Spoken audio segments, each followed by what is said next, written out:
श्री कुंज बिहारी श्री हरदास सभी निधिवन रस के सभी श्रोताओं को बहुत बहुत आशीर्वाद शुभकामनाएं। आप स्वामी हरदास जी महाराज आप सभी पर अपनी असीम कृपा बना के रखें।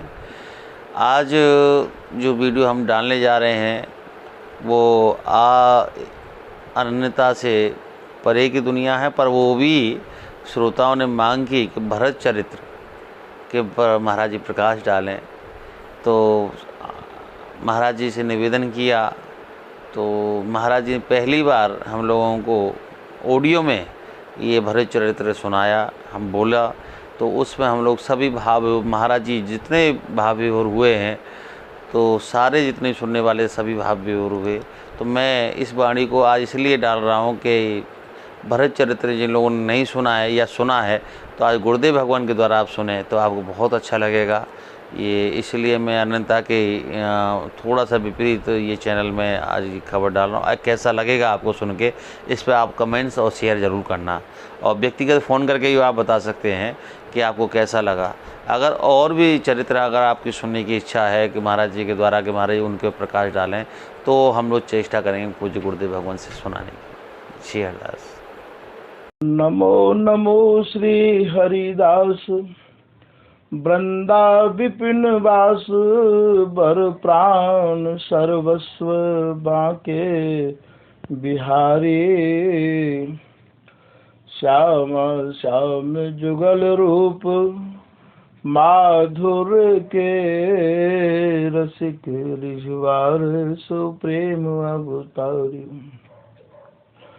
परम वैराग्य निधि बसत निधि बन सदा भावना लीन सुप्रवीण भारी कामना कल्प तरु सकल संताप हरु अग्रदास अली कल्याणकारी जुगल नाम सोनम जपत नित कुंज बिहारी अवलोकत रहे केली सखी सुख के अधिकारी गान कला गंधर्व श्याम श्यामा को तो से उत्तम भोग लगाए मोर मरकट तिमि पोषण नृपति द्वार ठाड़े भये दर्शन आशा जासु की आसु धीर उद्योत कर रसिक छाप हरिदास की। प्रथम लड़ाऊं श्री हरिदास आसुधीर जी को दूजे श्री विपुल बिहारी दास गाँव में नागिरी सरस नरहरि बल्लभ माधुरी रसिक पीताम्बर चरण रूप चित ध्याऊ में ललित किशोरी गोरी मोहिनी ललित भूरी बार बार भगवत रसिक पद लाऊं मैं यही बर मांगत है सखी निज राधिका भर भर उमंग सब दिन ही लड़ाऊं मैं। स्वामी श्री हरिदास चरण बल मोको भारी इनकी कृपा मनाए रटत रहो कुंज बिहारी। कुंज बिहारी गाय गाय कुंजन में डोलूं सब दिन इन्हीं लड़ाए बैन कछु और न बोलूं। बसत रसिक जे विपिन में तीन मधि तुम सरनामी मांगत सहचरी राधिका देहु जुगल रति स्वामी। जिन चरणन बल रहत जुगल गर्वीले भारी जिन चरणन की कृपा स्वामिनी बस है बिहारी। जिनकी कृपा मनाए लाल मद करें आहारी। जिनकी आज्ञा मान लाल मद प्यावे प्यारी। ऐसे श्री हरिदास पद मैं बार बार वंदन करूं। श्री ललिता यह बर देहु तुम रसिक रीत साहिए भरूं। बंदो चरण बार बार राधा चरण जूके। बाबा विश्वेश्वर श्याम सुंदर कृपा भारी। बंदो चरण बाबा फक्कड़ सदा जो रहे। नाम भगवत दास करुआ व्रत धारी। बानी पढ़ाए वे में गान कला पाए वे में। सेवा सिखाए वे में ममत कहो कारी। इन्हीं की कृपा मनाए हो विपिन बसो। राज का करत दंडवत लो हमारी। लाडली किशोरी अलवेली मम प्राण धन। अपनी कृपा सो अपनाए मोहिलीनो है। सब विधि दीन अधीन मोहि जान प्यारे। निज कर माथ धारि कै सनाथ कीनो है। प्यारी न सनाथ कियो हाथ मम कर लियो। कही हम बिलसत जो तो ही सुख दीनो है। हियो सुख सो भर्यो निरखि चरणन पर्यो। रति सुख राधिका देखत नवीनो है। नमो नमो श्री वृंदावन चंद। नित्य अनंत अनादि एक रस पिय प्यारी। बिहरत स्वच्छंद सतचित आनंद रूप में। खग मृग द्रुम बेली बर वृंद। श्री भगवत रसिक निरंतर सेवत। मधुप भय पीवत मकरंद। बलि जय हो श्री रस का चारज। नित्य विहार उद्धार कियो जिन। मथ निज हृदय सिंधु बर बारज। भ्रम तम श्रम सब हरे हमारे। कर गई सकल समारे कारज। श्री भगवत रसिक प्रशंसित कीने। श्यामा श्याम सहायक आरज। श्री हरदास श्री हरदास।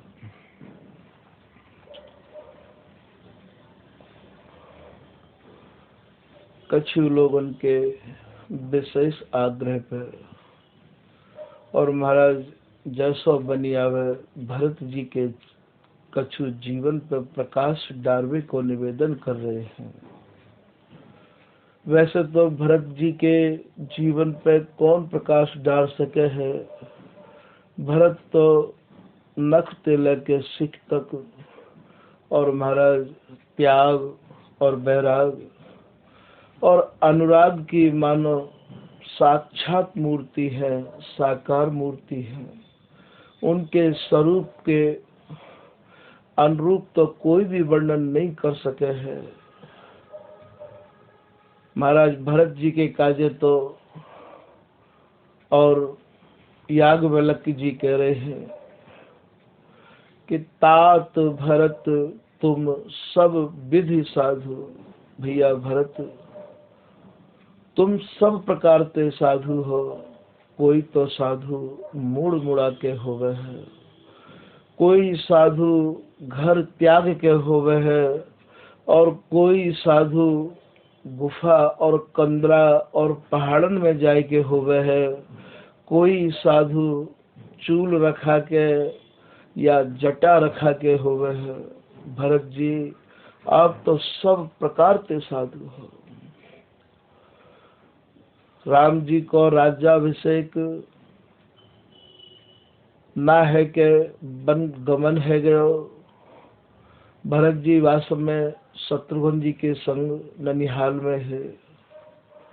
भरत जी को यह बात को कोई भी समाचार नहीं हो, फिर भी राम जी के प्रति जैसी भरत जी की आस्था ही, जैसी निष्ठा ही, उन्हें वहाँ मानो संकेत होने लग गए, उनकी बाह फड़कन लग गई, उनकी बाई आंख फड़कन लग गई। भयावने स्वप्न भरत जी को आमन लग गए और महाराज भरत जी ने अपने नाना जी थे और यहाँ अयोध्या आवे की ठान लई, जिद कर दई। बोले कि महाराज मैं अभी जाऊंगा अयोध्या। यहाँ अयोध्या में आते ही, वैसे तो ये प्रसंग ऐसे हैं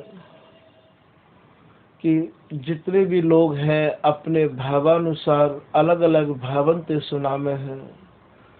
जितने भी भगवत चरित्र हैं महाराज इनको सुनावे वारिन के हृदय के भाव ही सुना सके हैं। वैसे महाराज इनको लिखवे वारिन ने भी अपने अपने भावन को ही लिखो है और सुनावे वारिन ने भी महाराज अपने अपने हृदय रूपी तराजू में तोल के ही कछु सुनायो है। भाव भरी और रहस्य भरी जो कथाएं होमे हैं वो एक चुंबकीय होमे हैं, हृदय को पकड़ ले हैं, जकड़ ले हैं, हृदय में उतरती चली जाए हैं। महाराज ऐसो भरत जी महाराज के चरित्र में जितना विस्तार ये वर्णन करने वाले कर सके उतने कर सके हैं। विद्वानन को विषय अलग है और भाव को विषय अलग है। ये भरत जी भैया शत्रुघ्न के संग अयोध्या आए हैं और अयोध्या में जब चारों तरफ मायूसी छाई हुई है, कोई भी काउते कछु बोल नहीं रहे हो, सबके नेत्र झुके हुए हैं। पक्षी ने मानो कलरव करवो बंद कर दियो, सरजू की धार मानो स्थिर है गई, बहनो बंद कर दियो। पत्ता भी महाराज मानो मुरझा गए हैं। कहूँ कैसी बहुत दूर दूर तक जा अयोध्या में खुशी की लहर दौड़ो करती है।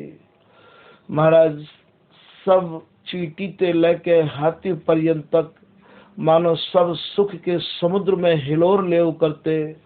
आज भरत जी जैसे ही अयोध्या में प्रवेश कर रहे हैं, असगुन तो उन्हें घेरे हुए हैं। प्रवेश करते ही ऐसा लगो जैसे मानो अयोध्या सुनी है गई हो, अयोध्या में अपना सर्वस्व खो दिया हो, सब कछु चलो गयो हो अयोध्या को। जैसे ही अयोध्या में भरत जी ने प्रवेश किया, वहां कोई भी काउते कछु बोल नहीं रहे हो। बहुत जल्दी जल्दी पैर रखे और महाराज भरत जी सर्वप्रथम अपनी माता कैकेयी के महल में गए। कैकेयी ने आरती को थाल सजा के रख रखो हो कि भरत आवेगो मैं वाको तिलक करूंगी और वो राज गद्दी पे बैठे वो आके। जैसे ही कैकेयी के महल में प्रवेश किया, कैकेयी के महल में प्रवेश करते ही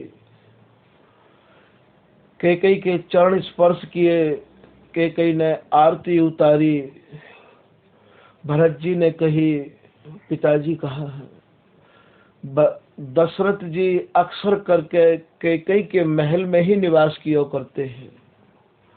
कैकेयी दशरथ जी को तीनों रानी में अत्यंत प्रिय ही कैकेयी के महल में ही निवास करो करते हैं। कहीं बोले माता पिताजी कहाँ हैं? बोले पुत्र बैठो तो मैं आपको पूरी बात विधिवत समझा रही हूँ। बोले कैसी बात भरत जी, मानो ऐसे हड़बड़ाए से हरे है, उन्हें असगुनन ने घेर रखो हो। बोले भैया राम कहाँ है, भाभी सीता कहाँ है, लक्ष्मण कहाँ है? अरे बोले बैठो तो भरत, ऐसे कैकेयी कह रही है। कैकेयी ने जैसे ही ये कही कि तुम्हारे पिताजी पे मेरे 2 वरदान बकाया है, वह वरदान के बदले में एक वरदान के बदले में तो मैंने आपके काजे राज्य मांग लियो है, और तुम्हारे राज्य में कहूँ राम रोड़ा ना बन जाते। महाराज मैंने राम को दूसरे वरदान में 14 वर्ष को वनवास मांग लियो है। इतना सुनते ही भरत जी मानो मूर्छित है गए, गिर गए। अरे बोले माँ तुमने क्या मांग लिया, कहाँ है राम, कैसे वरदान, कब के वरदान? अपनी भाषा बोलन लग गए, बड़ी नाराजगी। बस बोले ये सब बुद्धि आपकी कौन ने ऐसी कर दी? बोले ये सब बोले शिक्षा मोको मेरी दासी मंथरा ने दी। शत्रुघ्न ने तो मंथरा को दंड दिया ही।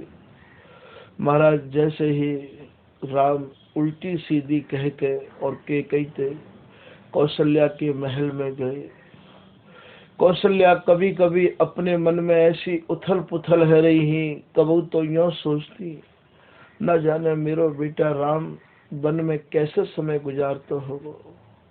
अब भरत राजा है, और जैसे ही कैकेयी के महल को छोड़ के भरत जी कौशल्या के महल में गए।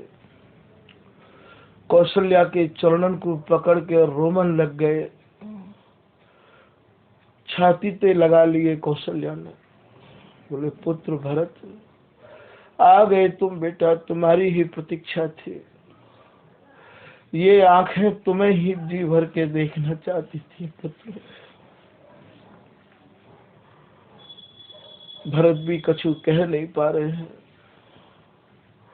अपने मन में जितनो भरत को दुख है, जितनो खेद है, वह को माता कौशल्या और सुमित्रा समझ सकती है कि भरत को कितना दुख है।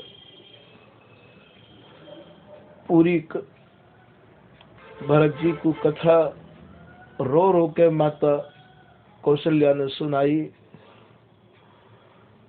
भरत जी जहाँ दशरथ जी को, इनके पिताजी को महाराज ये पार्थिव शरीर रखो भयो हो तेल में, वहां गए। पिताजी के चरणन में प्रणाम किया और प्रणाम करके बोले पिताजी मैं आपके वंश में बड़ा ही कलंकी हूँ। आज मैं ना हो तो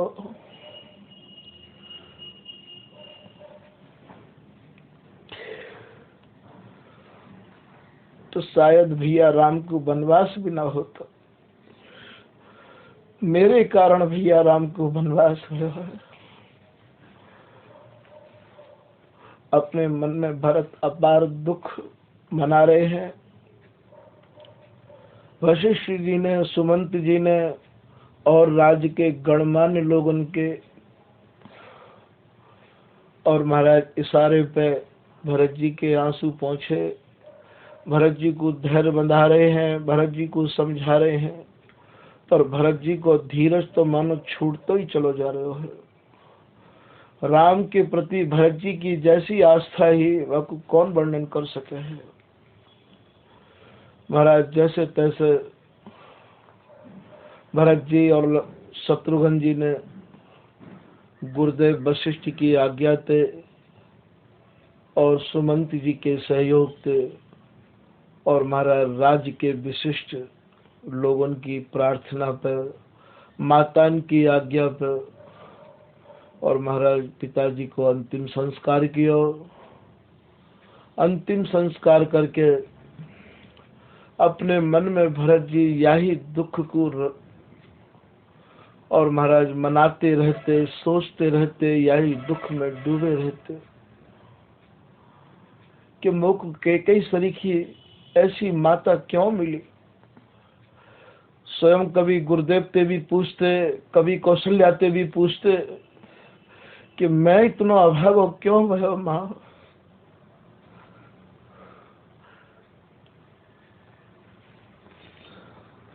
जो कि मेरे कारण भैया राम को वन में जाना पड़ो।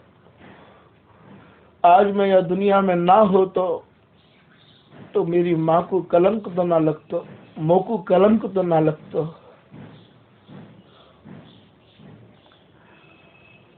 नाना प्रकार को दुख भरत अपने मन में विचार रहे हैं, मना रहे हैं। माताएं समझा रही हैं, भरत जो होना सो तो है गयो, अब आगे की तैयारी करो। भरत जी ने भी ये निर्णय ले लियो, मुकु कैकेयी ते मां नहीं कहना है, और महाराज मैं जीवन भर कैकेयी के महल में नहीं जाऊंगा। भरत जी कैकेयी को महारानी कह के संबोधित करते। कैकेयी के प्रति भरत जी के हृदय में दिनों दिन गिलानी बढ़ती चली गई। सुमित्रा के चरणन में प्रणाम करके भरत जी कह रहे हैं कि मां धन्य तो लक्ष्मण है, जो कि भैया की सेवा में चले गए, और धन्य तो आप और आपकी कोख है, जो आपने इतना बड़ा त्याग किया,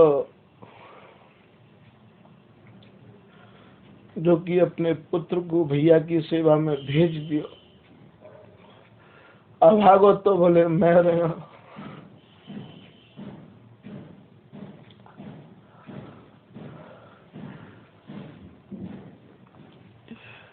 कलंकी तो मैं रहा, मैं कछु भी नहीं कर पाया जीवन में।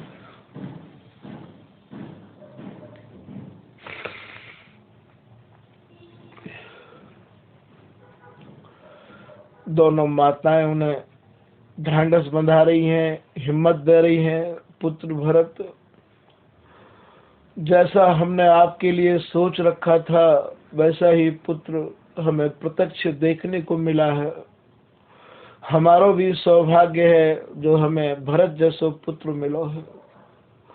भरत जी कह रहे हैं माँ मेरो तो दुर्भाग्य है।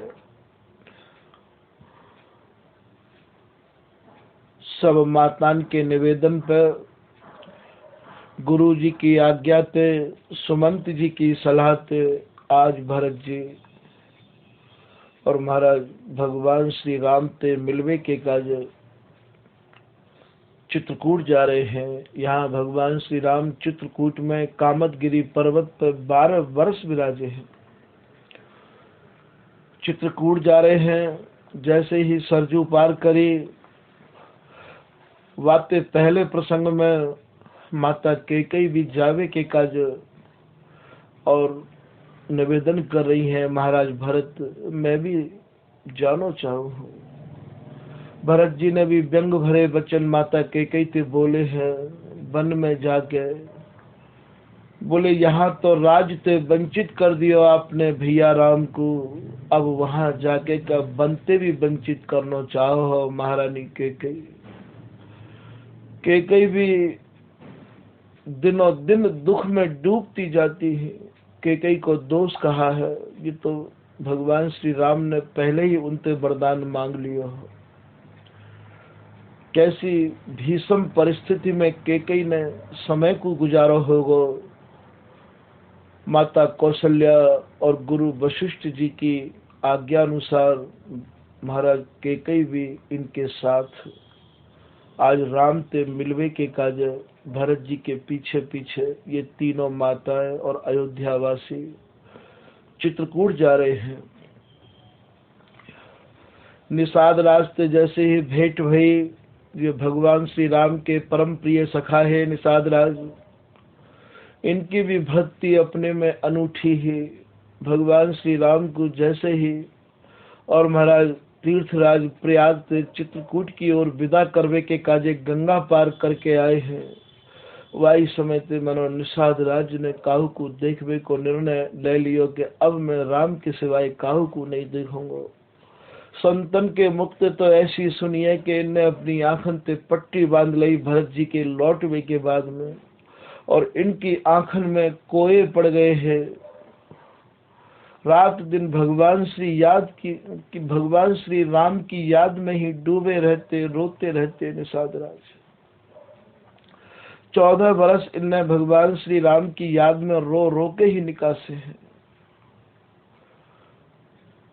जैसे ही भरत जी, शत्रुघ्न जी, माताएं सुमंत और गुरुदेव वशिष्ठ अयोध्या की प्रजा पार भई, निषाद राज ने देखो कि इतनी बड़ी सेना आ रही है। एक बार तो देख के चौंक गए, क्योंकि भरत जी राम जी जैसे ही लगाव करते हैं, जैसे ही सामने तो देखो महाराज लक्ष्मण जी जैसे शत्रुघ्न लगाव करते हैं, और भरत जी स्वयं राम जी जैसे ही लगाव करते हैं। एक बार तो चौंके, और फिर कछु अपने को संभाल के अपने काऊ पार्षद को भेज के जानकारी करवाई कि आप पता लगाओ इनको परिचय कहाँ है और कहाँ जा रहे हैं। भगवान श्री राम से मिलने के काज जैसे भरत जी गए हैं, शायद ही कोई ऐसे जाएगा। भरत जी के भी नंगे पैर हैं, शरीर पे वस्त्रों को भी भरत जी को कोई होश नहीं है। आंखन में भरत जी के आंसू भरे हैं भगवान श्री राम की याद में, और दोनों हाथों को उठाए, बाहन को पसारे, जैसे मानो ये मिले राम, ये मिले राम, ऐसे भाव से भरत जी आज यहाँ से जा रहे हैं। भरत जी तो कछु बोल ही नहीं पाए।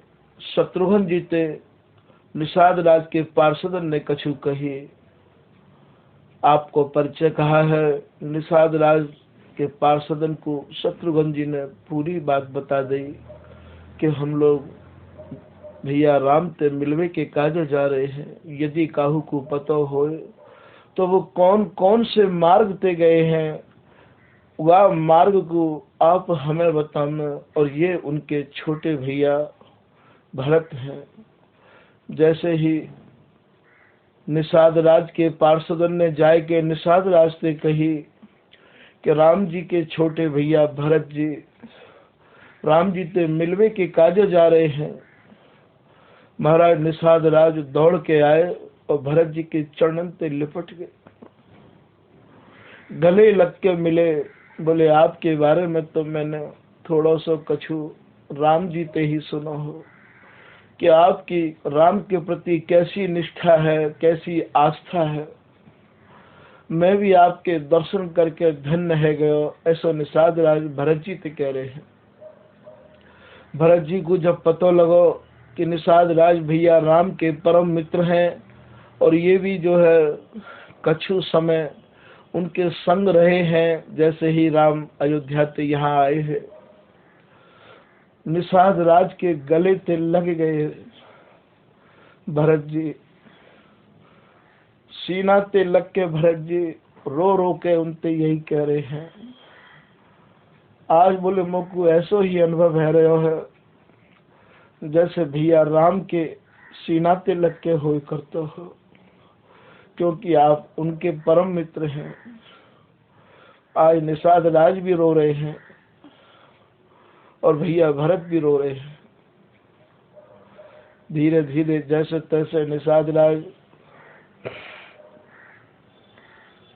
भरत जी को लेके वाट ठौर पे गए, जहाँ प्रथम बार निषाद राज ने पत्तान की सैया पर भगवान श्री राम और सीता को पढ़ाया हो, लिटाया हो, और लक्ष्मण जी जा दूर खड़े काऊ पेड़ के नीचे बैठे उनको पहरा दे रहे हैं।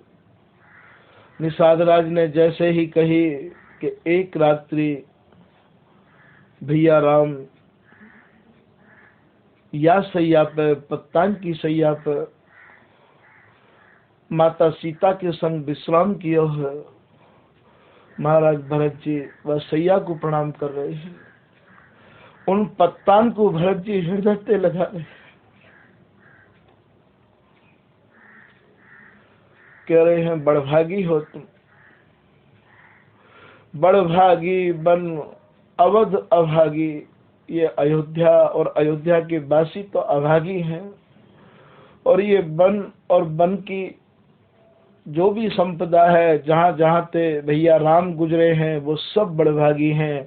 ऐसा भरत जी उनते रो रो के कह रहे हैं। भरत जी ने बस सैया को साष्टांग प्रणाम कियो, उन पत्तान को हृदय पे लगायो, जहाँ जहाँ निषाद राज ने उनको बतायो कि यहाँ यहाँ उनने विश्राम किया है, वही वही भरत जी साष्टांग प्रणाम करते हुए अश्रु पूरित नेत्रन थे, और महाराज उनको हृदय से आशीर्वाद देते हुए कि तुम धन्य हो जो तुम्हें राम को सानिध्य प्राप्त भयो है।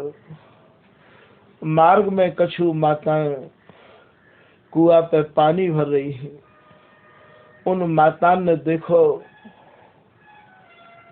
भरत जी राम जैसे ही लगो करते हैं, भरत जी के माथे पे खून गिर रहे हो, जगह जगह माथे में कांटे लगे हुए हैं। वो माताएं आपस में चर्चा कर रही हैं, अरे बहन पैरन में कांटे तो बहुत लोगों के देखे, और हाथन में कांटे भी बहुत लोगों के देखे, पर मस्तिष्क में कांटे तो इन्हीं के देखे। इनको कहाँ परिचय है और मस्तिष्क में कांटे कैसे लगे हैं। महाराज जैसे ही निषाद राज से पूछी कि इनको परिचय कहाँ है, निषाद राज ने भी इनको परिचय बताया कि ये जो अभी कछु दिन पहले जो यहाँ पे गुजरे हैं महाराज, उन्हीं के ही छोटे भाई ये भरत हैं। बोले इनके माथे में कांटे क्यों हैं? बोले जहाँ जहाँ कटीले मार्ग ते निकस के इनके भैया राम गए हैं, भगवान राम गए हैं, ये महाराज भाव में विभोर होते हुए, भाव में विवश होते हुए, और उन जगह को महाराज ये प्रणाम करते हुए जा रहे हैं, उन्हें धन्यवाद देते जा रहे हैं। तो वो जो जमीन के कांटे हैं वो इनके माथे में छिद गए हैं, लग गए हैं। जो भी माताएं ही वो सब माताएं भरत जी की बड़ी सराहना कर रही हैं। धन्य है भरत जी, भाई तो जीवन में बहुत मिलेंगे और बहुत भय हैं और बहुत होंगे, पर आप जैसा भाई तो करोड़ों करोड़ों जन्म के पुण्य के बाद ही प्राप्त हो सके हैं। भरत जी को भी मार्ग की कोई जानकारी नहीं है, भाव में इतने डूबे हैं, भाव में इतने विभोर हैं कि बड़ी मुश्किल अंते और संहार के निषाद राज और भैया शत्रुघ्न और महाराज सुमंत जी भरत जी को लेके जा रहे हैं। जहाँ जहाँ कोई भी चिन्ह मिल जावे, जहाँ जहाँ कोई भी प्रमाण मिल जावे कि यहाँ राम रहे हैं, यहाँ राम बैठे हैं, महाराज भरत जी खड़े गिर जाते, भाव में साष्टांग प्रणाम करते, आंसू बहाते, बोले धन्य है तुम्हारो सानिध्य जो तुमको राम को सानिध्य मिलो है। ये जैसे तैसे करके आगे बढ़ते, आगे जाके तो भरत जी के मन में ऐसी कछु बात आई, और वो निषाद राज के कंधा पे हाथ धर के कह रहे हैं, भैया निषाद, जैसे भी मैं राम जी ते मिलवे के काजे जा रहे हूँ, भैया ते मिलवे के काजे जा रहे हूँ, मेरे हृदय को तसल्ली नहीं है। ना जाने मेरा हृदय प्रसन्न नहीं है मिलवे जावे में। निषाद राज पूछ रहे हैं, भरत जी आप कैसे मिलवे जाना चाहते? बोले जो कहूँ आज भूमि तर जातो, बोले भैया निषाद, जहाँ जहाँ मेरे प्रभु गए हैं, जहाँ जहाँ पे भैया राम गए हैं, यदि मैं वहाँ भूमि के नीचे नीचे जाते कि इनके चरणन की रज मेरे माथे पर चढ़ती, तब मैं अपने को कहूँ धन्य समझता हूँ। निषाद राज भी आज भरत जी के भावन को देख के गदगद है। जैसे तैसे ये निषाद राज के संग और महाराज चित्रकूट पहुंचे हैं। चित्रकूट में भगवान श्री राम पुष्प चयन करवे के कार्य गए हैं। यहाँ लक्ष्मण जी भी पुष्प चयन करवे के कार्य जा रहे हैं। लक्ष्मण जी वहाँ पहरो भी लगाया करते हैं। कभी जो लोग गए हों, कामतगिरी पर्वत के सामने एक लक्ष्मण पहाड़ी है, लक्ष्मण जी वहीं ते ही पहरो दियो करते हैं। जैसे ही महाराज लक्ष्मण ने देखो कि एक विशाल समूह के संग भरत जी आ रहे हैं, तीनों माताएं भी आ रही हैं, महाराज लक्ष्मण जी तुरंत लकड़ी लेवे जंगल में गए हैं। बाद समय लौट के तुरंत लक्ष्मण जी आए और धनुष बाण लेके चलवे लगे दौड़ के। राम जी ने कही, लक्ष्मण कहाँ जा रहे हो भैया? बोले भैया आ गया। बोले कौन आ गया? बोले वही भरत राजा आ गया है और सेना लेके आया है। मैं ये कसम खा के जाता हूँ कि आज चाहे शंकर और ब्रह्मा उनकी सहायता करने आए तो भी यहाँ से जिंदा नहीं जाने दूंगा। राम ये पूछ रहे, फिर कहो कौन आए हैं? बोले भरत। सुन के ही राम के हृदय थे महाराज वो पुष्प चयन करवे की जो डलिया ही वो छूट गई, और छूटी डलिया बस राम भी पागल है गए। मानो भरत से मिलवे के काजे इतने उत्तेजित हैं राम, दोनों वाहन को भर के फैलाए के, और राम भी वहां पे आतुर भय अवस्था में दौड़ रहे हैं, भैया भरत, भैया भरत, भैया भरत।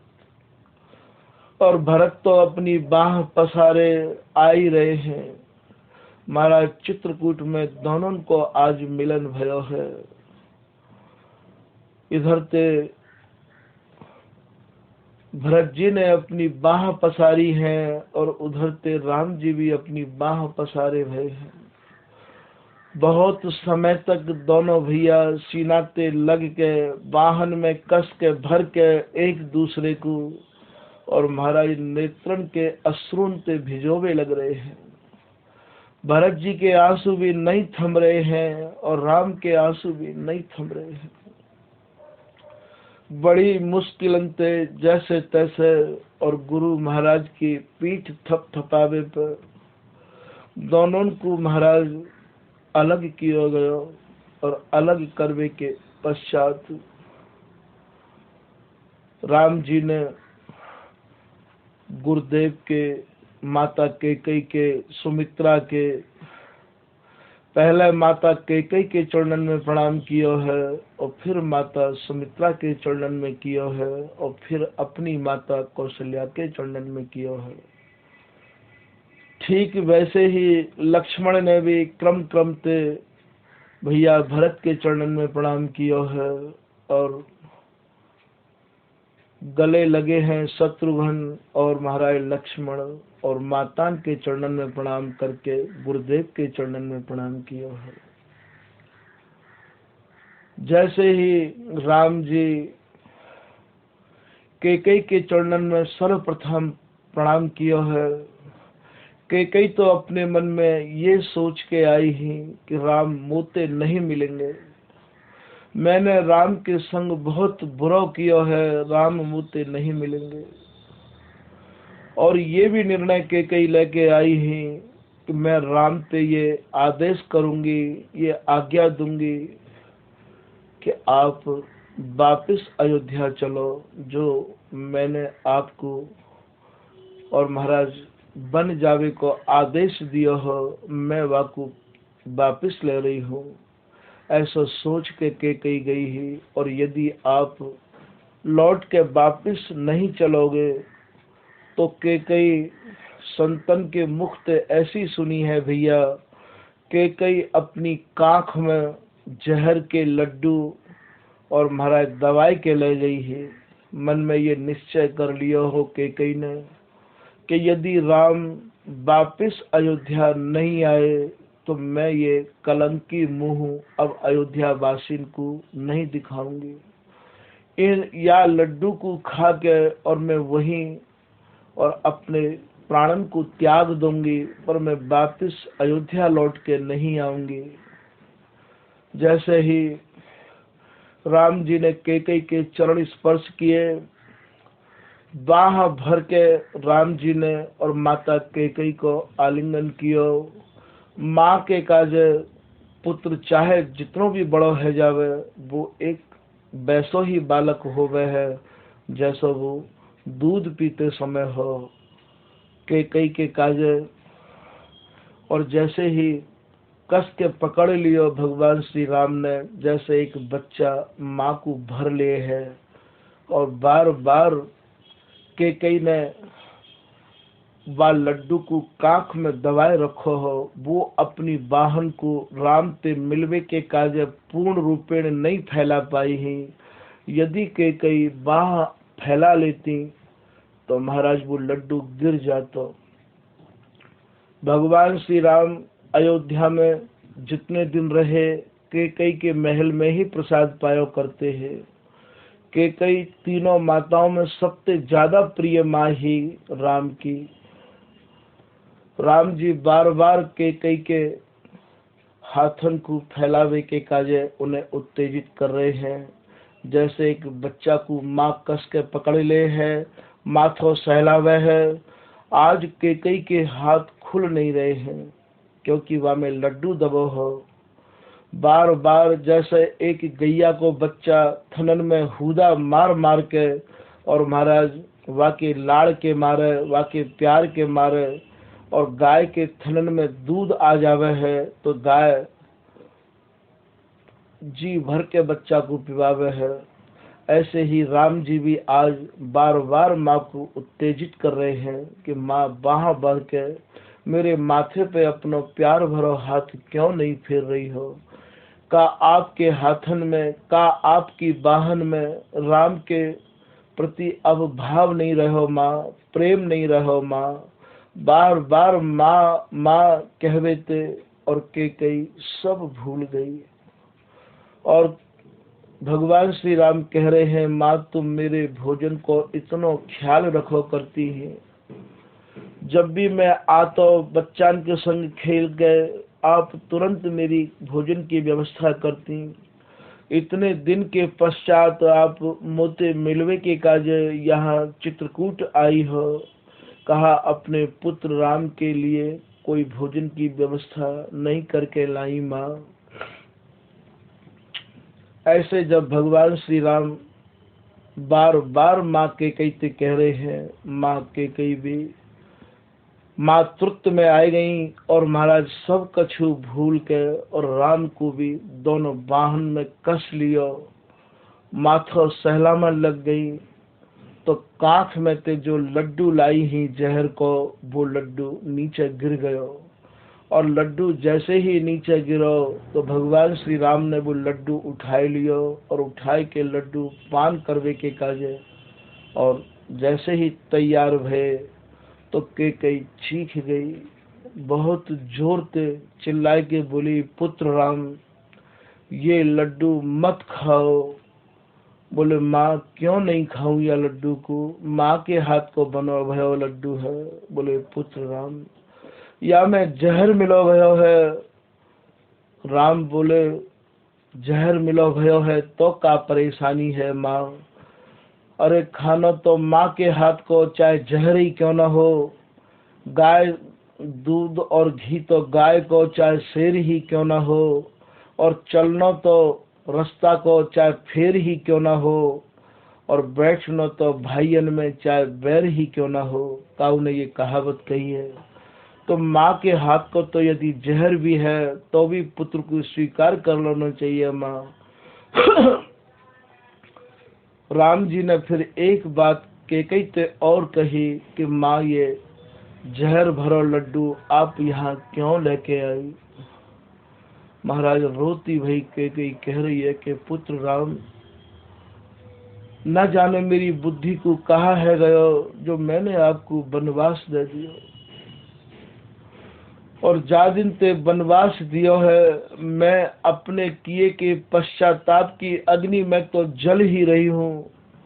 महाराज मैं अयोध्या वासी की और महाराज कोप की भी शिकार हूँ।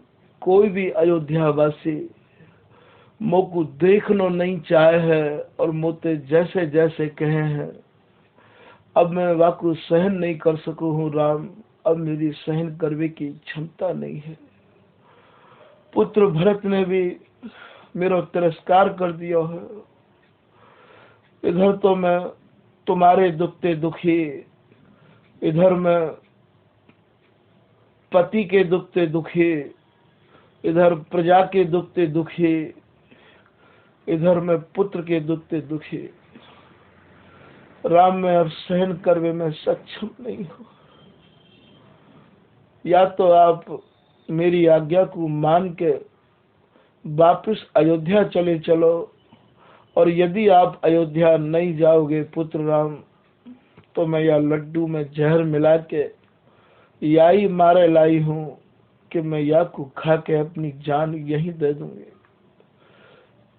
मैं अब वापस अयोध्या नहीं जाऊंगी।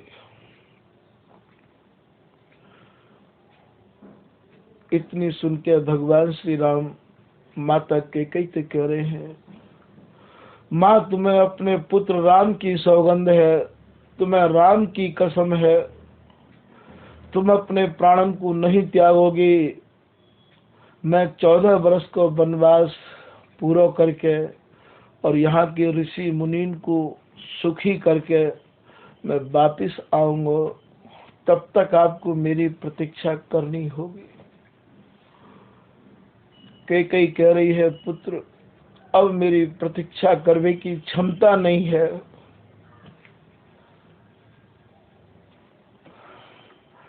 अब मेरे शरीर की इतनी सामर्थ्य नहीं है। भरत के व्यंगन पे मैं रात दिन विधि रही हूँ। जैसे जैसे शब्द भरत बोले हैं, पूरी प्रजा के लोग बोले हैं, मेरी तरफ कोई देखना भी नहीं चाहे है पुत्र, मैं यही अपने प्राण दूंगी। राम जी ने योग माया को आदेश करके कि मेरी माँ कैकेयी को कछु सहारा दो, कछु हिम्मत दो, कछु कठोरता दो, और इधर अपने वचनन में माता कैकेयी को ऐसो अटकायो कि तुम्हें सौगंध है अपने पुत्र राम की, आप प्राण नहीं त्यागोगी। कैकेयी को समझा के और फिर आप सुमित्रा के चरणन में पुनः प्रणाम कर रहे हैं। सुमित्रा की राजी खुशी पूछी है, और सुमित्रा भी अपने को बहुत ज्यादा प्रसन्न महसूस कर रही है। और फिर कौशल्या के चरणन में प्रणाम किया है। कौशल्या भी यही कही है, कौशल्या ने, पुत्र राम जैसे लक्ष्मण को तुम लेके आए हो, ये उर्मिला की थाती है, सुमित्रा की थाती है, ये सुमित्रा को सहारा है पुत्र राम, ऐसे ही मोह को वापिस ला के दे दिया। महाराज ये कौशल्या ने भी अपने भावन को सीता के सामने रखो है। तीनों महारानी मांडवी, उर्मिला, श्रुति कीर्ति, ये तीनों की तीनों सीता से मिली हैं। तीनों माताएं सीता से मिली हैं, और भी सीता को बहुत समझायो है। अभी तो समय ज्यादा नहीं भयो है, सीता कैसे 14 वर्ष निकास होगी। कभी भी आपने महल से निकस के बाहर को मार्ग भी नहीं देखो है। ऐसे भयानक जंगल में 12 और 14 वर्ष कैसे निकासोगी आप? बोले माँ आपके आशीर्वाद से सब संभव है। इधर जनक जी भी आके और महाराज बहुत समझा रहे हैं, और इनकी माँ सुनैना भी आई है। चाहती तो सीता जी को सुनैना और जनक जी वापिस जनकपुर ले जा सकते, पर महाराज सुनैना जैसी माँ भी नहीं मिल सके हैं। उनने भी अपनी पुत्री सीता को यही आदेश किया कि बेटी पति के मार्ग को ही अनुगमन करियो, पति के बताए हुए मार्ग पे ही चलियो, तेरा दुख और सुख यही है। डोली में विदा करते माँ सुनैना ने यही उनको आदेश किया हो कि पत्नी को दुख और सुख अपनो ही पति होवे है। चाहे जैसी परिस्थिति हो, पत्नी को पति को त्याग नहीं करना चाहिए। महाराज सीता ने वही मार्ग को अनुसरण किया। अब यहाँ चित्रकूट में मानो एक बहुत बड़ी सभा लगी हुई है। सारे अयोध्यावासी भी स्तंभ हैं। अभी भगवान श्री राम को और लक्ष्मण को ये पता नहीं लगो है कि पिताजी को और महाराज स्वर्ग गमन है गयो है। जब मातान के मुख पर और सुहाग को श्रृंगार नहीं देखो हो तो राम एकदम घबरा गए। बोले या भेष में माताएं क्यों? जब पता लगो कि पिताजी को राम की याद में और महाराज चल बसे हैं दशरथ जी। महाराज एक बार तो राम जी को झमा आ गयो, लक्ष्मण जी को झमा आ गयो, और फिर वशिष्ठ जी के द्वारा, सुमंत जी के द्वारा और मातान के समझावे पर राम जी थोड़े संभले और पिताजी को जैसा कछु वशिष्ठ जी ने और सुमंत जी ने बतायो वैसा कछु कियो पिताजी के काजे। और करवे के बाद मानो एक सभा को आयोजन कियो। सारे लोगों ने मिलकर और महाराज राम जी से ये निवेदन किया कि हम सब अयोध्यावासी आपसे करबद्ध प्रार्थना करवे आए हैं कि महाराज आप वापिस अयोध्या चलो। भरत जी की भूमिका तो अत्यंत सराहनीय है। भरत जी तो वहाँ ऐसे बैठ गए हैं जैसे मानो भरत जी के पास कछु है ही नहीं है। महाराज ये सारो ही मुकदमा, ये सारो ही विचार गुरु श्री वशिष्ठ जी के पास गयो, और गुरु वशिष्ठ जी बोले कि मैं तो दोनों के बीच में ऐसा फंसा हुआ हूँ, मैं कोई निर्णय लेने में सक्षम नहीं हूँ। महाराज इधर तो राम भी अपनी मर्यादा में ऐसे अटके हैं, और इधर महाराज भरत भी राम के चरणन में जो निष्ठा रखे हैं, महाराज धन्य है, ऐसे भरत जैसे भाई भी नहीं मिलेंगे। जनक जी को बीच में लावे की बहुत चेष्टा करी। विदेह राज जनक भी आज दोनों के भावन में ऐसे फंसे हैं कि वो भी निर्णय लेने में सक्षम नहीं है। भरत भी आज पीछे लौटने को तैयार नहीं है, राज्य संभालने को तैयार नहीं है, और राम भी आज वापिस 14 वर्ष से पहले अयोध्या वापिस हवे को तैयार नहीं है।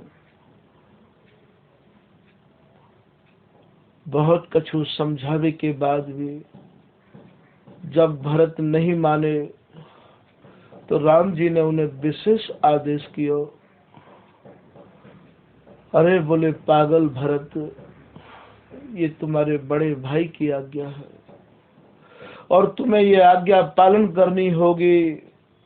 भरत जी फिर बोले भैया राम, ये आज्ञा पालन करना बड़ा ही कठिन है, बहुत मुश्किल है, कैसे पालन कर पाऊंगा। राम जी के विषय समझावे बुझावे पे, बहुत आश्वासन दिलावे पे, राम जी की प्रसादी खड़ाओं को लेके भरत जी बड़े ही सत्कार पूर्वक अपने माथे पर रख के वापिस यहाँ आए हैं।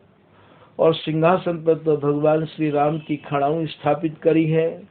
और आप महाराज नंदी गांव में गुफा खोद के और कभी साग खा ले करते तो कभी कंद मूल फल खा ले करते। राम तो वन में रह के संतन में रह के वनवासी को स्वरूप हो, और भरत तो महाराज राज्य में रह के, और महाराज राम जी ते भी कहीं ज्यादा वैराग्य आपने कर दिखाया है। शत्रुघ्न जी की सेवा, बाहर की सीमाओं की रक्षा करने की सुमंत जी की, शत्रुघ्न जी की ही। राम जी के वन गमन के बाद में ऐसो कछु सुनने को मिलो कि सरजू की धार बहनों बंद है गयो है। जैसे ही शत्रुघ्न जी के कान में ये बात आई, शत्रुघ्न जी दौड़ के माता सरजू के किनारे हाथ जोड़ के बड़े भाव भरे शब्द में माता सरजू कह रहे हैं, माता आपकी धार बहव बंद है गयो है। मुझको मालूम है कि आप भी भैया राम की याद में बहुत ज्यादा दुखी हो। आपको सौगंध है राम की, जितनी आप पहले बहो करती ही बातें आप कहूँ ज्यादा बहो माता। या समय भरत जी को कमान सौंपी है 14 वर्ष के काज, और भरत जी तो उनके भाव में वैसे ही निमग्न है, वैसे ही डूबे भय हैं। और जैसी प्रजा सौंपी है, यदि वामे ते कहूँ कोई भी कमी पाई गई तो महाराज भरत जी मुंह दिखावे के काबिल नहीं रहेंगे। माँ तुम्हें सौगंध है राम की। महाराज सरजू की धार शत्रुघ्न जी के निवेदन करवे पर आवाज गति ते बहमन लगी। काऊ ने सुनाई शत्रुघ्न जी को जाए के कि घोड़ा ने घास खावो भी बंद कर दिया है। महाराज आंसू गिरते रहे में है घोड़ान के। शत्रुघ्न जी घोड़ान की घुड़साल में चले गए और जाए के अपने पटकाते उनके आंसू पहुंच रहे हैं और कह रहे हैं कि या समय महाराज भरत जी को राज सौंपो है, और भरत जी तो इनकी याद में वैसे ही खोए हुए हैं। तुम्हें सौगंध है अपने राजा राम की, जितनी घास तुम पहले खाओ करते बातें कहूँ ज्यादा खाओ और हष्ट पुष्ट। 14 वर्ष के बाद में भरत जी को वैसो ही राज्य वापिस करना है, और बातें ज्यादा महाराज अच्छो राज वापिस करना है। यदि ऐसो नहीं भयो तो राम ये कह देंगे कि भरत तुमने राज सही नहीं संभालो, मेरी प्रजा आपके राज में दुखी रही। तो तुम्हें सौगंध है राम की, यदि आप राम जी की सकुशल वापसी चाहो और राम जी की प्रसन्नता चाहो तो आप पहले से अधिक प्रसन्न मिलो, यही राम जी की प्रसन्नता है। ऐसो शत्रुघ्न जी घोड़ान को समझाया करते। जहाँ जहाँ प्रजा ऐसी कोई दुखित मिलती महाराज वहाँ वहाँ शत्रुघ्न जी जाके उन्हें ऐसे ही समझाया करते। ये सब प्रसंग संतन के हृदय के भाव हैं भैया, ये रामायण के प्रसंग नहीं है। क्योंकि लिखवे वाले की जो लेखनी चले है वह में अपने भाव होमे हैं, और वर्णन करवे वाले जो करे हैं वो भी इन्हीं ही को हृदय में धारण करके ये जैसे जैसे भावन को वर्णन करवा दे हैं वैसे वैसे ही कृपा में है। या प्रकार से शत्रुघ्न जी पूरी अयोध्या की प्रजा को नाना प्रकार से ढांढस बंधा बंधा के और समझा समझा के और कहूँ कहूँ राम की सौगंध दिवा दिवा के और महाराज इन्हें भोजन कराते, इन्हें पुष्ट रखने की चेष्टा करते। यहाँ माता के कई भी भोजन नहीं लेती है, 3-3 दिन तक ऐसे ही जमीन पर पड़ी रहती, कोई इन्हें सुध बुध नहीं रहती, अपने की पश्चाताप की अग्नि में जरती रहती। न जाने मुझको ऐसा कहा भयो जो मैंने पुत्र राम को वनवास मांग लिया, मैं सबकी कोप की भाजन बनी। इसमें भरत जी भी कहते कबो कबो अपने गुरु श्री वशिष्ठ जी थे, हे गुरुदेव केकई जैसी कटीली बेल पे भरत सरीखे मीठे फल कैसे लग गए। तो ये कौशल्या और सुमित्रा तभी भोजन करती जब केकई को करा लेते। बोले बहन केकई, अब जो कछु है गयो सो तो है गयो। राम के हृदय में तुम्हारे प्रति बहन बहुत जगह है, विश्वास करो आप। ऐसे कौशल्या और सुमित्रा केकई को समझाती। ये महाराज तीनों बहू मांडवी, उर्मिला और महाराज श्रुति कीर्ति, जो जो माताएं रोती तीनों में थे, उन तीनों माताओं के आंसू पहुंचती। और देखो बा उर्मिला को त्याग। महाराज हमेशा प्रसन्न मुद्रा में रहती। माने राम के साथ जैसे ही लक्ष्मण गए हैं, लक्ष्मण ते ये वचन दियो हो कि स्वामी मुकु नेत्र भर के निहार लो। मेरे आंखन में 14 वर्ष तक मैं आंसू नहीं आन दूंगी। महाराज इनके आंसू ने पहुंचती और स्वयं अपने को हृदय में अपने भावन को संजोई रखती उर्मिला। रामायण को तो जितनो आप वर्णन करो उतनो ही थोड़ो। हरि अनंत, हरि कथा अनंता। प्रसंग तो एक से एक अपने में भाव भरे और रंग भरे हैं भैया। जैसे ही रावण पर विजय कर प्राप्त करके वापस अयोध्या लौटे हैं, राज्याभिषेक से पहले सबसे पहले राम केकई के महल में गए हैं। केकई अत्यंत क्रस रह गई हैं। चलवे फिरवे की क्षमता केकई की बहुत नहीं रही है। शरीर पूरा केकई को मुरझाए गया हो राम की याद में। अयोध्या के तहानेन को सुन सुन के केकई के शरीर में मानो प्राण ही नहीं है। जैसे ही केकई के महल में राम गए, मानो गए भय प्राण वापिस लौटे। और बहुत मंद स्वर में केकई बोली, पुत्र राम लौट आए बनते। केकई के चरणन में जैसे ही प्रणाम किया राम ने, बस केकई की आंख में आंसू भी अब ज्यादा नहीं रहे। रो रो के आंखन के आंसू भी सूख गए। पर राम तो समझ सकते कि माँ को कितनो अगाध कष्ट है, कितनो बड़ो दुख है। धीरे धीरे केकई अपने हस्त कमलन को राम के माथे को सहला रही है, पीठ को थपथपा रही है। राम भी कह रहे हैं, माँ आपकी कृपा से, आपके आशीर्वाद से ही ये यात्रा पूरी है सकी। केकई ने देखो मेरा समय निकट आ गयो है। केकई ने कही, पुत्र राम मैंने ये अच्छे ढंग से समझ लिया है कि आप पुत्र नहीं हो, आप साक्षात ईश्वर हो, आप साक्षात भगवान हो। आपके कार्य से ये मेरी समझ में आ गया है। अब मेरे यार जीवन को तो कोई ज्यादा भरोसा नहीं है। मैं आपसे कछु मांगना चाहूँ। राम बोले, माँ ऐसी कौन सी वस्तु है जो आप मांगो और आपको पुत्र राम न दे सके। जो चाहो सो मांग लो माँ। केकई ने गदगद कंठ थे, रुधे हुए कंठ थे राम ते कह रही है केकई,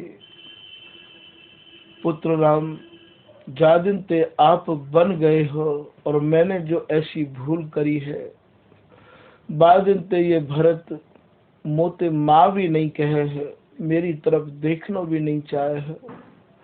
मैं केवल इतना चाहूं कि मेरे प्राण पखेरु उड़वे ते पहले भरत मोते एक बार माँ कहते। बस राम और कछु नहीं चाहूं।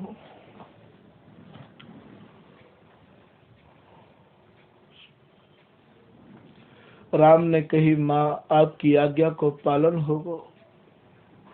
राम ऐसे वचन दे के कई को भरत जी के महल में गए, नंदीग्राम में। भरत जी वहाँ भगवान श्री राम के ध्यान में डूबे रहते हैं। आज भरत अभी राजा हैं, राम को राज्याभिषेक अभी नहीं भयो है। भरत जी के सामने राम जी घुटने टेके, हाथ जोड़े, जैसे एक राजा के सामने प्रजा रही आवे है, और महाराज महल में है। भरत जी को ये मालूम नहीं है कि भैया राम, राजा राम यहाँ आए हुए हैं। भरत जी नेत्र बंद करके राम को ध्यान कर रहे हैं। राम जी ने देखो, भरत जी अंतरंग में मेरो ध्यान कर रहे हैं, हृदय में मेरो ध्यान कर रहे हैं। जब तक हृदय में ध्यान करेंगे तो बाहर नहीं देख पाएंगे। वही समय उनने अपनी योग माया को आदेश दिया कि मेरे स्वरूप को इनके हृदय से निकास के बाहर कर दो, ताकि राजा भरत बाहर मुँह को देख सकेंगे। योग माया ने राम जी की आज्ञा को पालन किया, और उनके हृदय में थे राम जी को जो स्वरूप जाको वो ध्यान कर रहे हैं, बाको महाराज निकास के बाहर किया। तो भरत जी छटपटाए, और महाराज बाहर देखो तो घुटने टेके, हाथ जोड़े, आज राम और भरत जी के सामने है। भरत जी महाराज देखते ही साष्टांग पड़ गए, और बड़े रोमांचित भाव थे। बोले, भैया मुझको वहीं बुला लिया हो तो, यहाँ आप कष्ट करके आए, मुझको वहीं बुला लिया हो तो। बोले, राजा के सामने तो प्रजा ऐसे ही जाए है, ऐसे राम जी आज भरत जी से कह रहे हैं। भरत जी बोले, मैं तो आपको सेवक पहले भी हो, आज भी हूँ, और जब तक ये शरीर रहेगा मैं तो आपको सेवक ही रहूंगा। बोले, मैं आज कछु मांगवे आयो हूँ, ऐसे राम जी भरत जी से कह रहे हैं, और वो आपको देना होगा। भरत जी बोले, मेरे पास ऐसी कौन सी वस्तु है प्रभु जो आप मांगवे के काजे आए हो? सर्वस्व तो मेरे पास जो भी है वो आपको ही है। कहा मांगना चाहो हो भरत से आप? बोले, मैं आपसे एक ही वरदान मांगवे आयो हूँ। भरत जी भी समझ गए। भरत जी बोले कि यदि आप मांगना ही चाहो तो एक चीज को छोड़ के जो चाहो सो मांग लो, चाहे भरत के प्राण ही क्यों ना मांग लो। बोले, वो एक चीज कहा है? भगवान श्री राम भरत जी से कह रहे हैं। बोलो, वो एक चीज यही है कि मैं अपने जीवन काल में कई को माँ नहीं कहूंगा। बोले, रुक जाओ भरत, यहीं पे रुक जाओ। बोले, ये आपने कैसे ठान ली? माँ तो माँ होती है, और ये तुम्हारे बड़े भाई राम की आज्ञा है। तुमको हमारी आज्ञा अनुसार माता कैकेयी को जाके माँ कहना ही होगा।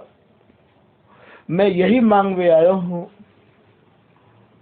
महाराज राम जी की आज्ञा पे भरत जी कैकेयी के चरण स्पर्श किए हैं, और उनको जाके माँ कहो है।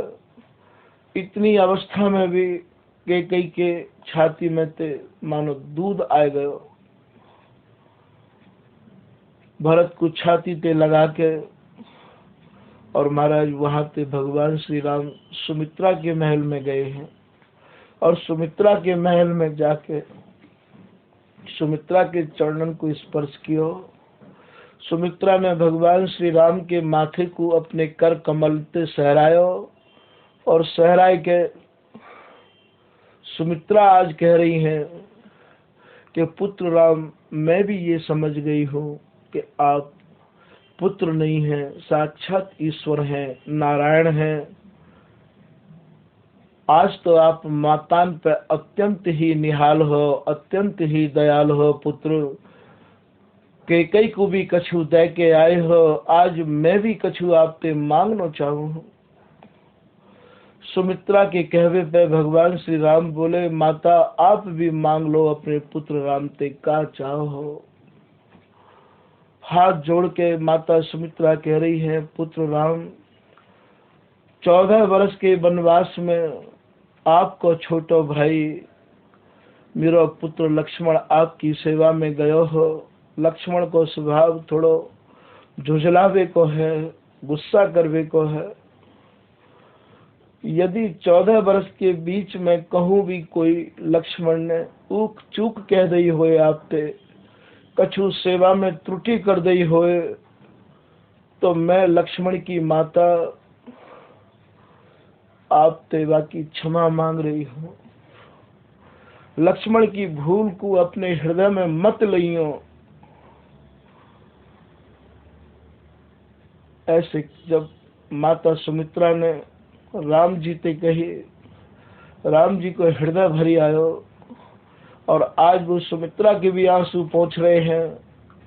और राम जी सुमित्रा ते कह रहे हैं कि माता लक्ष्मण मेरो छत्र है, लक्ष्मण मेरो चमर है, लक्ष्मण मेरी सैया है और जहाँ राम है वहीं लक्ष्मण है। यदि लक्ष्मण ना हो तो महाराज ये 14 वर्ष को वनवास भी मैं कैसे काट पाता। लक्ष्मण की सेवा ते ही और महाराज ये सब संभव है पायो है। लक्ष्मण की माँ सुमित्रा ते विदा लेके और अब अपनी माता कौशल्या के महल में गए हैं। कौशल्या जी के चरण स्पर्श किए भगवान श्री राम ने और चरण स्पर्श करके माता कौशल्या ने भी उनके माथे को सहरायो है, कपोलन को चूमो है। और महाराज बहुत ही गदगद, बहुत देर तक तो कुछ बोल न पाई। थोड़ी देर पश्चात अपने को संभल के कौशल्या भी कछु कह रही है। आज बोले, पुत्र मैंने ये सुनी है कि आज तो आप मातान पे बड़े ही दयालु है रहे हो और मैं भी ये जान गई हूँ कि आप साक्षात ईश्वर हो। मैं भी कछु आज आपसे मांगने की इच्छुक हूँ। भगवान श्री राम भी कह रहे हैं कि माता आप भी मांग लो जो भी चाहो अपने पुत्र से। माता कौशल्या कहा मांग रही है? माता कौशल्या यही कह रही है कि पुत्र राम आपके बिगर और मेरी पुत्र वधू सीता के बिगर जो मेरे ये 14 वर्ष निकले हैं, इनको मैं ही समझू हूँ कि मैंने कितने घाव झेले हैं, मैंने कितना दुख झेलो है, मैंने कितने दर्द झेले हैं पुत्र। अब बस मैं इतना चाहू हूँ कि विधाता ते इतनी कह दो कि ये 14 वर्ष मेरे खाते में ना लिख जाए। मैं इन 14 वर्षों को और आगे जीना चाहू हूँ पुत्र। आपके बिगर जो मेरे ये 14 वर्ष निकले हैं, इन्हें विधाता मेरे खाते में ना लिख डाले। महाराज ऐसा वरदान माता कौशल्या ने और राम से मांगो है। राम जी ने भी कौशल्या जी को ये आश्वासन दिया है कि इन 14 वर्षों को विधाता आपके खाते में नहीं जोड़ेगा और महाराज आपकी जो अवस्था है तो और 14 वर्ष आगे बढ़ा दी जाएगी। माता जैसो आप चाह रही हो वैसो ही होगा। क्रम क्रमते ये भगवान श्री राम वशिष्ठ जी के चरणन में आके यहाँ नमन कियो। सुमंत जी को भी आप बड़े ही सौहार्दते मिले। सारे ही अयोध्यावासी ते आप क्रम क्रम ते विधिवत मिले हैं। और जैसे ही भगवान श्री राम आए लौट कर, तो महाराज अयोध्या में एक अद्भुत खुशी की लहर दौड़ी कि हमारे राजा वापिस आ गए हैं। और सभी लोग अपने घरन ते महाराज पुष्पन को हार सजा सजा के लाए और सभी ने अपने घरन में महाराज दीप जलाए, पूरी अयोध्या को विधिवत रोशनी ते ऐसो जगमगाए दियो, ऐसो सजाए दियो, बच्चा बच्चा के हृदय में आनंद की हिलोर आज उमड़ रही है। आनंद में डूबे भये हैं पूरे अयोध्यावासी। ये जो रामायण है या में महाराज जनक पुत्री ने जो अपनो फर्ज अदा किया है, और महाराज यदि जनक पुत्री न होती और अपनो ये फर्ज अदा ना करते तो ये रामायण को जो आज इतना रोचक चरित्र है, इतना भावपूर्ण चरित्र है, वो महाराज ऐसो चरित्र न रहे। तो यहाँ निषाद राज के भाव भी अपने में ऐसे अनूठे हैं कि 14 वर्ष तक इनने काहू को भी नेत्र भर के नहीं देखो। लौटने के बाद में भरत जी ने भी, शत्रुघ्न जी ने भी और लक्ष्मण जी ने भी, सबने ही अपने अपने भावन को और महाराज वही अपने भावन में स्थिर रखो। तो ये जो प्रसंग है महाराज अपने में एक अद्भुत ही प्रसंग है। भक्तमाल को प्रसंग है, भक्तमाल अंक को प्रसंग है। भैया जो भी कोई यार कथा को पान करेंगे, भरत चरित्र तो